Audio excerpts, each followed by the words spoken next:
ॐ ब्रह्म सत्यं निरङ्कारजन्म अद्वैतपुरखा सार व्यापक कल्याणमूर्त परमेश्वराय नमस्तं परमेश्वराय नमस्तं परमेश्वराय नमस्तं। ओम ब्रह्म सत्यम सर्वदा। ओम ब्रह्म सत्यम सर्वदा। ग्रंथि संता विलास संता आनंद की अलोप अवस्था। वचन नंबर 21। इस वचन को पढ़ने से पहले वचन नंबर 20 को भी पढ़ना चाहिए, क्योंकि 21वां वचन 20 वचन के बाद संबंधित किया गया है, जोड़ा गया है। श्री महाराज जी 20वें वचन में कहते हैं, कल हमने विचार किया है कि विचार यह है कि अनेक पदार्थ खाने से ना तो भूख की निवृत्ति होती है और ना ही रसों से उपरस होता है, बल्कि खेद बढ़ता ही जाता है। सब इंद्रियों के भोगों का यही उल्टा हाल है। बजाय शांति देने के उल्टा अशांति के जाल में गिरफ्तार कर देते हैं। आखिर यह जीव बड़े बड़े सामान भोग कर और बहुत मुद्दत संसार में विचर कर एक पलक की भी खुशी हासिल नहीं कर सकता, और अंत काल बड़े कष्ट को पाकर शरीर को छोड़ता है। ये विचार 20वें वचन का हम सभी ने कल किया था कि कितने भी वो पदार्थ ये जीव खा ले, ये एक इंद्री की बात कही गई थी, कितना भी कुछ क्यों ना कर ले, इंद्रियों के भोगों का यही हाल है। वो बजाय शांति के उल्टा अशांति के जाल में वह गिरफ्तार करा ही देते हैं। और अंत में क्या होता है कि आखिर ये जीव बड़े बड़े सामान भोग कर बहुत समय भी क्यों ना संसार में विचर कर इन भोगों को भोगे, लेकिन एक पलक की खुशी यानी कि सुख उसको हासिल नहीं हो सकता। अंत काल में यानी कि जब उसकी देह क्षीण होती है, नष्ट होती है, वो खत्म होता है, तो बड़े कष्ट पाकर के शरीर को छोड़ता है। ये जो बड़े कष्ट पाकर के ये जो शरीर को उसने त्यागा है, श्री महाराज जी कहते हैं 21वें वचन में, उसी कामना को पूर्ण करने की खातिर फिर से नई प्रकृति की गिरफ्तारी में आता है। उसी तरह ममता अंधकार के में कई जन्म को धारण करके अनेक भोगों को भोगता है, मगर समता शांति जो परम आनंद स्वरूप है उसको हासिल हासिल नहीं कर सकता। ये जो समता शांति है, उस समता शांति को इसलिए हासिल नहीं कर सकता क्योंकि उसने न जाने कितने पदार्थों को, न जाने कितनी वस्तुओं को ग्रहण करके उनमें रसों को प्राप्त करने का यत्न किया था, और जिन जिन रसों को प्राप्त करने का यत्न किया वह रस से उपरस हो ही नहीं पाया पिछले जन्म में, और अंत में बड़े कष्ट में रह करके वह जीव अपने देह का परित्याग करता है। तो वो जिन जिन इच्छाओं को लेकर के इस देह का परित्याग करता है, क्योंकि उसको कड़ा कष्ट था, वो तो उन सारे भोगों को भोग ही नहीं पाया। ये एक गहरा रहस्य, और इस गहरे जाल को जब तक कोई भी जीव मनन नहीं करता, तब तक उसके लिए संसार दुख रूप नजर कैसे आएगा। और जब तक संसार दुख रूप नजर नहीं आता, तब तक वह परमपिता परमेश्वर को सुख रूप या परम सुख रूप होने का निर्णय ही नहीं कर पाता, भले ही चाहे कितना भी सुन ले। तो उसकी जो मनन प्रक्रिया है, उसके मनन प्रक्रिया में सबसे पहले उसको ये समझना होगा कि जो मैंने पूर्व जन्म में न जाने कितने रस भोगों को भोग करके अतृप्त हालत में उस देह का परित्याग किया था, उन कामनाओं को पूर्ण करने की खातिर, 21वें वचन में कहते हैं, उन कामनाओं को पूर्ण करने की खातिर फिर नई प्रकृति, नई देह को प्राप्त हुआ था और उसकी गिरफ्तारी में आता है। उसी तरह जिस तरह पिछले जन्म में उसने ममता को धारण करके अनेकों कामनाओं में अपने सुख भोगों को भोगने का यत्न किया, श्री महाराज जी कहते हैं उसी तरह ममता अंधकार में कई जन्म को धारण करके अनेक भोगों को भोगता है।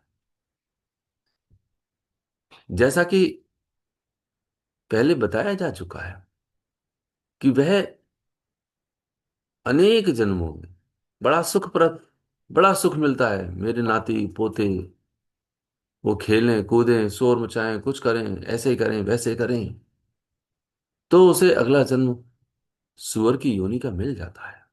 फिर वो वहां भोग भोगता है, उस कीचड़ में, उस गंदगी में। उसके बच्चे जो 10 10 12 12 होते हैं उसके ऊपर नीचे दाएं बाएं खेलते हैं और दूध पीते रहते हैं। उसको जो धन में आसक्ति थी, धन में जो कामना बनी रहती थी, उस धन की कामना को पूर्ण करने की खातिर अगले जन्म में उसने उस प्रकृति अर्थात सर्प की योनि को प्राप्त किया और वहां जाकर के उसने उस सारी संपत्ति पर डेरा जमा लिया, अपना फन लगा लिया। श्री महाराज जी कहते हैं कई जन्म को धारण करके अनेक भोगों को भोगता है। कुछ लोग होते हैं अकड़े बैठे रहते हैं, जकड़े बैठे रहते हैं, वो किसी से प्रेम, वो ऐसी धारणा नहीं रखते, उनको जड़ी होनी अर्थात वो वृक्ष बनना देते हैं, बन जाता है वो।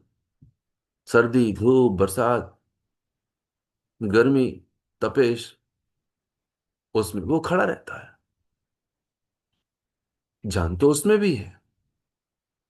तब श्री महाराज जी कहते हैं अनेक भोगों को भोगता है मगर समता शांति जो परम आनंद स्वरूप है उसको हासिल नहीं कर सकता, भले ही चाहे वह अपना कैसा भी स्वभाव बना ले। इसके विपरीत ये नहीं कि जो सतोगुण वाले जीवात्माएं होती हैं, जब तक उनको यह होश नहीं होता कि सतोगुण से निर्गुण की अवस्था में जाना है, मुझे उस परमानंद की स्थिति में पहुंचना है, तो सतोगुण का जो फल है वह रजोगुण में तो आना ही आना है। यदि किसी ने 1 लाख रुपए दान किया है या 10 लाख करोड़ों दान कर दिए उसने, तो उसकी प्रकृति, उस यह प्रकृति उसको उसी रूप में वापस भी कर देगी।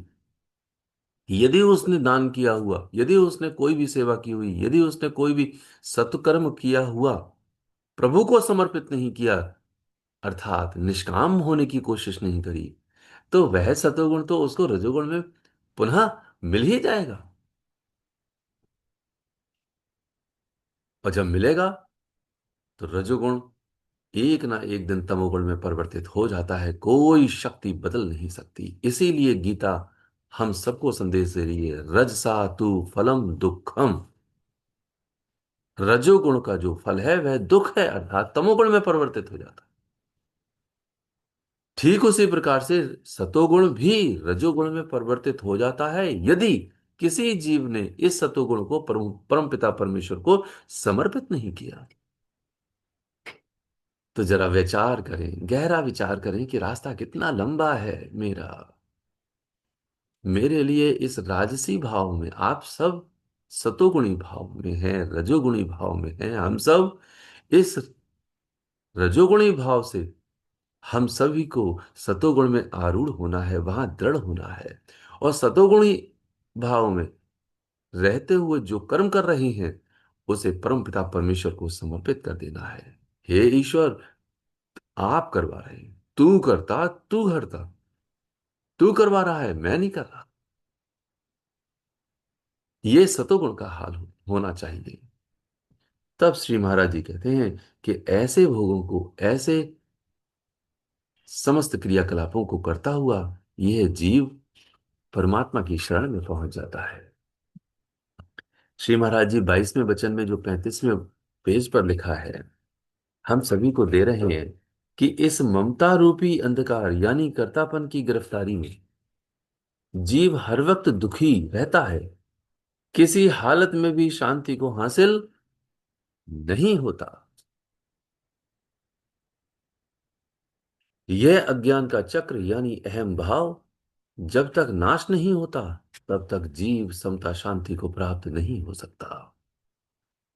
इस वास्ते, इस दीर्घ रोग से छूटने के वास्ते अनेक प्रकार के यत्न जो महापुरुषों ने विचार किए हैं, उनको निधिध्यासन करने से समता आनंद को प्राप्त हो सकता है, जो उसका असली स्वरूप और संसार का मूल है।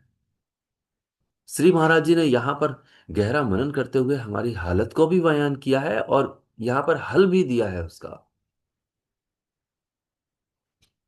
ये जो संसार का मूल है, जिस संसार में हम सभी अपना सही स्वरूप समझ बैठे हैं, क्योंकि समझने में हमारी जो दृढ़ता है, मानते तो हैं हम सभी इस बात के लिए कि जो संसार का मूल है वह परमपिता परमेश्वर ही मेरा आधार है, लेकिन संसार को ही अपना स्वरूप मान लिया हमने, और जो संसार का मूल है उसको जान करके भी हम उसको प्राप्त करने का यत्न नहीं कर रहे हैं। कैसे यत्न करना था? श्री महाराज जी कहते हैं कि सबसे पहले तो जो ममता रूपी अंधकार है यानी कि जो कर्तापन है, उसकी गिरफ्तारी में जीव हर वक्त दुखी रहता है। ये 22वां श्लोक अर्थात 22वां वचन, अब हम फिर से लगातार इन्हीं प्रक्रिया में आ रहे हैं और हमको यह समझ में आ रहा है कि मेरा ही कर्तापन, मेरा ही अहम भाव मेरे लिए दुखी कर रहा है, मेरे लिए बेचैन कर रहा है, मेरे लिए परेशान कर रहा है।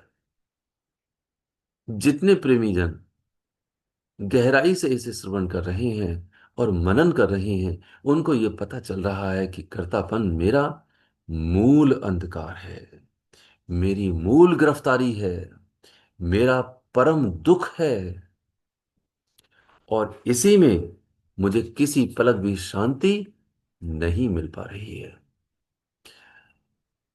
और ये है अज्ञान। आप विचित्र हम सब विचित्र बात तो देखें कि यह अज्ञान है। क्या अज्ञान है? कि मैं करता हूं, जबकि पूर्व जन्मों में किए हुए कृत्यों के आधार पर आज मुझे जो भी परिस्थिति मिली है, उसमें मैं कर नहीं रहा, मुझसे परमपिता परमेश्वर करवा रहा है। लेकिन हम उसमें अपने आप को करता ना समझें, किसी को दुख ना दें, अपने आप को हम इस प्रकार करें कि वह मुझे यंत्र के रूप में चला रहा है। तब वो कहते हैं जो अज्ञान का चक्र है यानी अहम भाव जो है, वह जब तक नाश नहीं होता तब तक जीव समता शांति को प्राप्त नहीं हो सकता, हो नहीं हो सकता। इसका मतलब सारा का सारा जो अज्ञान है मेरा कि मैं करता हूं, ये जब तक नाश नहीं होता तब तक मेरी जो समता की शांति है, जो मेरी समता के आनंद की अवस्था छूट गई है, अलोप हो गई है, जो विषय मुख्य बिंदु का है, वह मुझे प्राप्त नहीं हो सकती। तो इस वास्ते क्या किया गया? तब श्री महाराज जी कहते हैं कि इस वास्ते इस दीर्घ रोग से छूटने के लिए अनेक प्रकार के यत्न, एक दो यत्न नहीं, अनेक प्रकार के यत्न जो महापुरुषों ने विचार किए हैं, उनको निदिध्यासन करने से संता आनंद को प्राप्त हो सकता है। निदिध्यासन है यहाँ, ये आसान नहीं है। महापुरुषों के द्वारा बतलाए हुए अनेक प्रकार के यत्न को अपनाएं। जो नहीं अपना पा रहे हैं उसमें मनन करें कि आखिर भैया मैं क्यों नहीं अपना रहा हूं, क्यों नहीं अपना पा रहा हूं। हर बिंदु पर मुझे विचार करना है, यही उसका निदिध्यासन है। मौन रहें, अंतर मन से विचार करें, कि श्री महाराज जी ने हमें सुबह और शाम सिमरन करने की ये हिदायत दी है, पक्की हिदायत दी है। क्या मैं कर रहा हूं? श्री महाराज जी ने ईर्ष्या करने की हिदायत के लिए मना किया कि ईर्ष्या ना कर, छल ना कर, कपट ना कर, जोर से ना बोल, गुस्सा ना कर, अपनी इच्छाओं को कम करने का यत्न कर। क्या मैं कर रहा हूं? ज्यादा से ज्यादा सत्संग को श्रवण करने की कोशिश कर, वहां मनन करने की कोशिश कर, तन मन धन से सेवा करने की कोशिश। श्री महाराज जी कहते हैं अनेक प्रकार के यत्न जो महापुरुषों ने विचार किए हैं, ये विचार मुझे दिए हैं उन्होंने करके, क्यों मैं नहीं अपना पा रहा हूं उनको?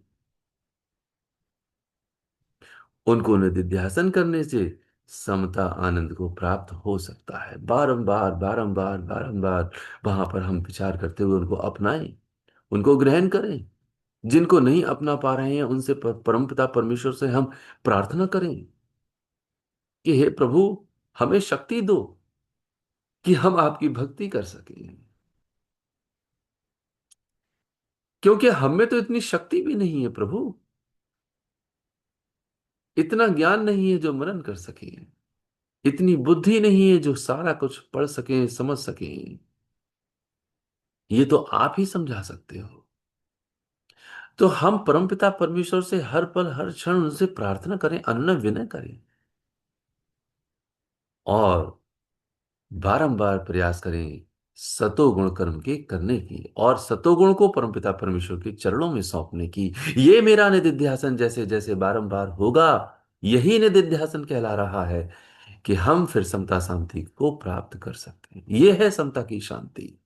और जो असली स्वरूप है किसका, संसार का जो मूल है, वहां पहुंच जाएंगे। हम संसार में ही हैं आज, हम फिर संसार के मूल में अर्थात उसके आधार में पहुंच जाएंगे, जिसको कहते हैं सर्वाधार।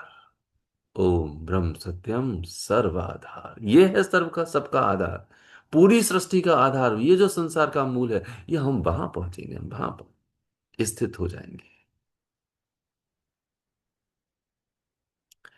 इसलिए वचन नंबर 23 में श्री महाराज जी हमसे इसके गहरी बात को, गहरे जाल को फिर विचार करने को कह रहे हैं।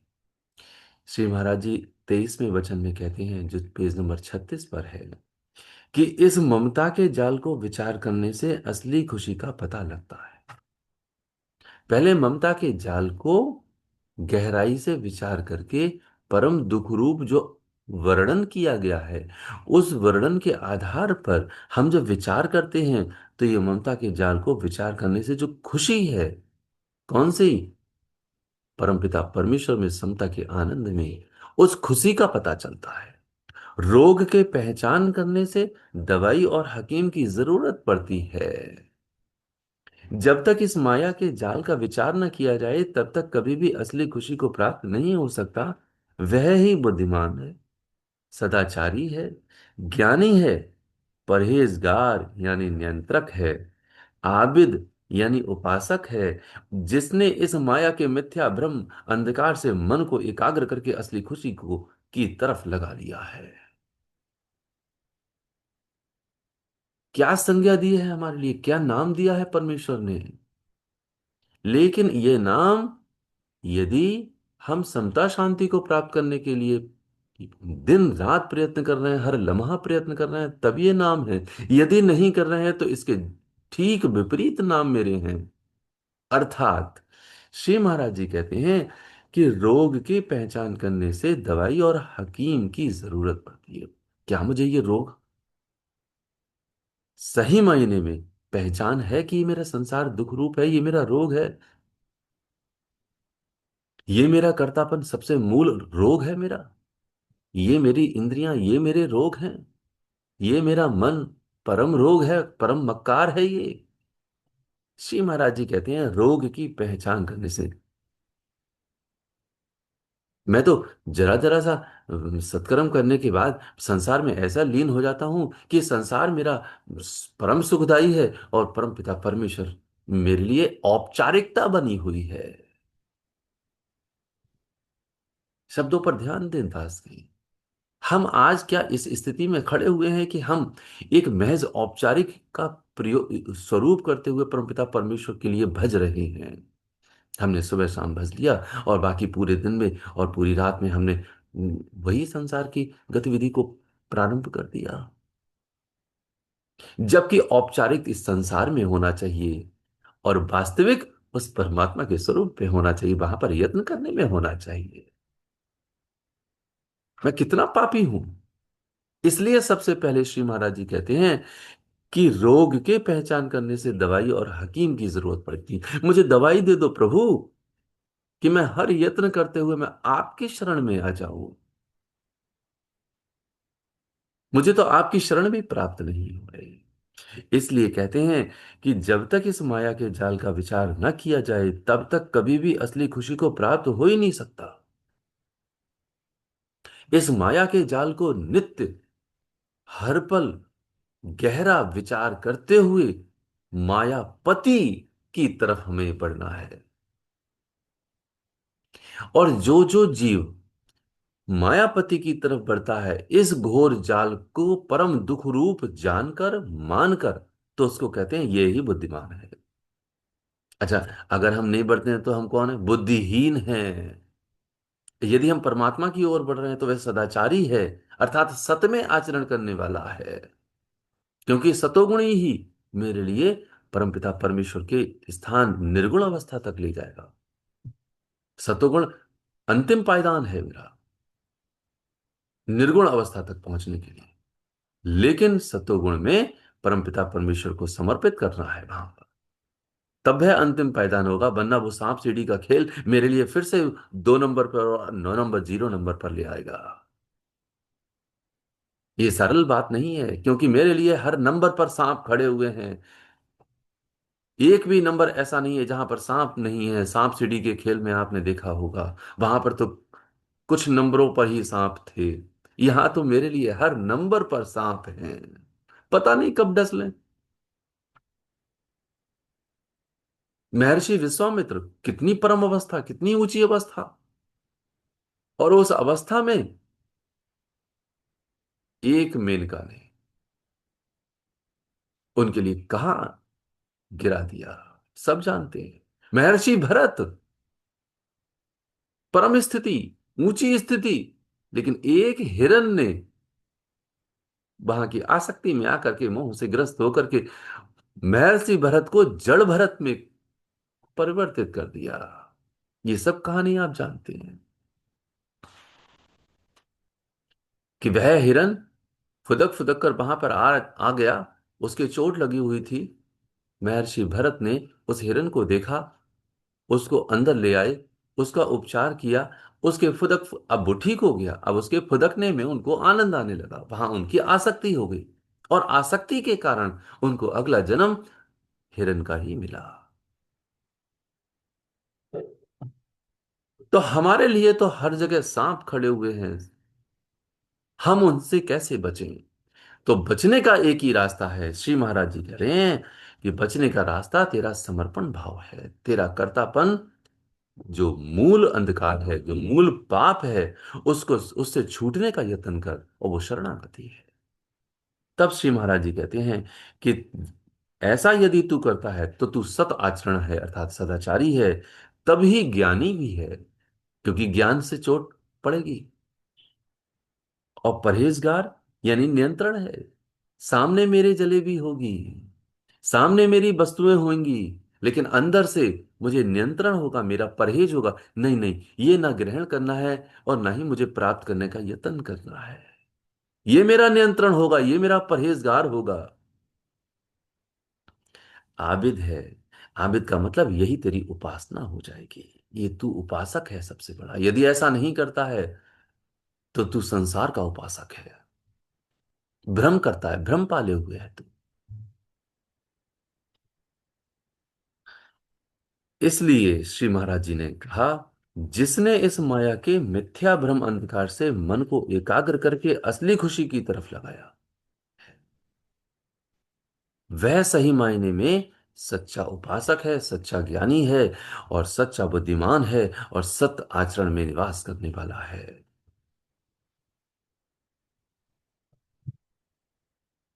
और ये जो मानुष की जिंदगी है, अंत में 24वें वचन में हम सुनेंगे कि हम सबकी मानुष की जिंदगी है। तो 24वें वचन में 36वें पेज पर श्री महाराज जी कहते हैं, मानुष की जिंदगी ही असली खुशी को हासिल कर सकती है।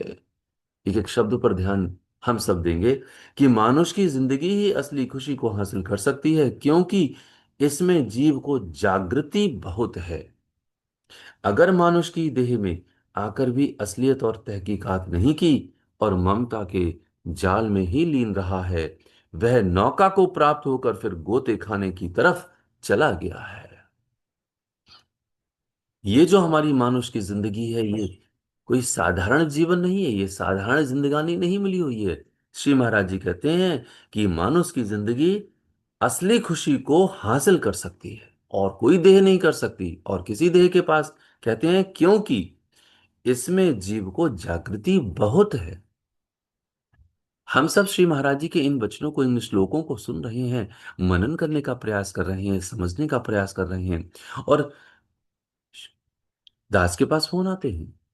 पूरे दिन में ये मनन प्रक्रिया कई प्रेमियों की चलती रहती है, दास की भी चलती है। ये जो मनन कर रहे हैं, ये मनन पूरे 24 घंटे के लिए खुराक बन जाता है। और ये जो मनन प्रक्रिया है, ये निर्णय पर पहुंचाने के लिए है कि संसार परम दुख रूप है, और ये जो मेरा मानस का चोला है, वह इसी वास्ते मिला है कि हम परमपिता परमेश्वर की शरण में पहुंच जाएं। क्योंकि इसी मानुष के चोले में अति जागृति है, बहुत जागृति है, ये जागने वाले की है।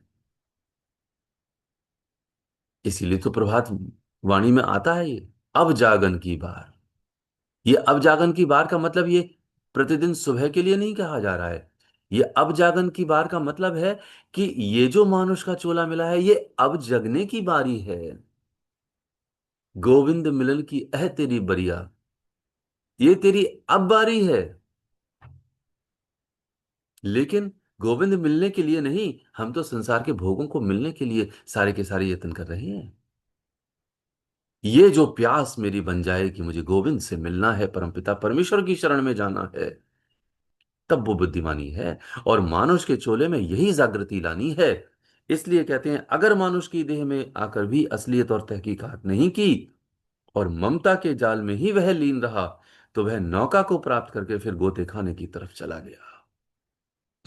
तब तो उसने ऐसा ही किया है कि मेरे पास अमृत की खान आकर के भी मैं घुंघची में लगा रहा।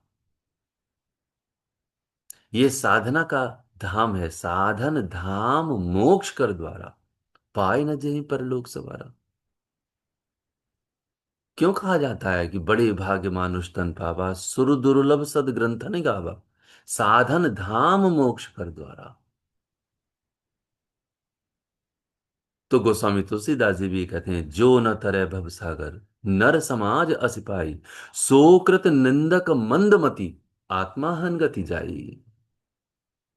जो न तरह भवसागर, इस मनुष्य को पाकर के भी जो इस भवसागर से तरने का यत्न नहीं करता, जो उससे पार होने का यत्न नहीं करता, अपने मूल अंधकार को खत्म करने का यत्न नहीं करता, जो न तरह भवसागर नर समाज अस पाई। नर समाज, ये मानुष का चोला पाकर के भी तू नहीं कर रहा है। सो कृत निंदक मंदमति, सो जो किया हुआ सारा का सारा कर्म है तेरा, वह निंदा करने के, सोकृत निंदक मंदमति, निंदा करने के योग्य है। मंदमति, अति से अति जो तेरी बुद्धि है, मंदमति, वह कार्य कर रहा है तू। आत्मा हन गति जाई, अर्थात आत्मा का तू हत्यारा है। तूने उस जीवात्मा, जो देह प्राप्त करके, उस मानव शोले को प्राप्त करके परमपिता परमेश्वर की शरण में जाना था, तूने उस आत्मा की ही हत्या कर दी। तो मुझे हर पल रोना चाहिए कि हे परमेश्वर, ये जो तूने शरीर दिया है मुझे, बड़ी कृपा करके, और हम सबको तो और भी ज्यादा। क्यों? क्योंकि वो परमपिता परमेश्वर ने गुरु रूप में आकर हमको अपने अंदर उनके प्रति विश्वास भी जगा दिया कि मेरे श्री महाराज जी जो समता के सम्राट हैं, जो मेरे परमेश्वर हैं, सदगुरुदेव महात्मा मंगत राम जी महाराज, जिन्होंने इतने श्लोकों को, इतने वचनों को हम सभी को गहरे मनन में उतारने के लिए दे दिया, और फिर भी मैं संसार में डूबा रहा, या डूबने में अर्थात उन भोगों में आसक्ति पाने में ही लगा रहा। तब तो मुझे हर पल रोना चाहिए। इसीलिए कहते हैं, सो कृत निंदक मंदमति आत्मा हन गति जाई। आत्मा का हत्यारा ना बने हम सभी नित्य प्रति कोशिश करें इस मानस चोले को सफल करने के लिए, जो हमारा परम धाम है, परम पिता परमेश्वर की शरण है, और अपने आप को सफल करें, ताकि हम सभी परम सुख को प्राप्त करें। जो मेरी अलोप अवस्था है, जो मेरी खो गई है उस समता के आनंद की, उसमें हम समा जाएं। ओम ब्रह्म सत्यम सर्व। मनोज जी।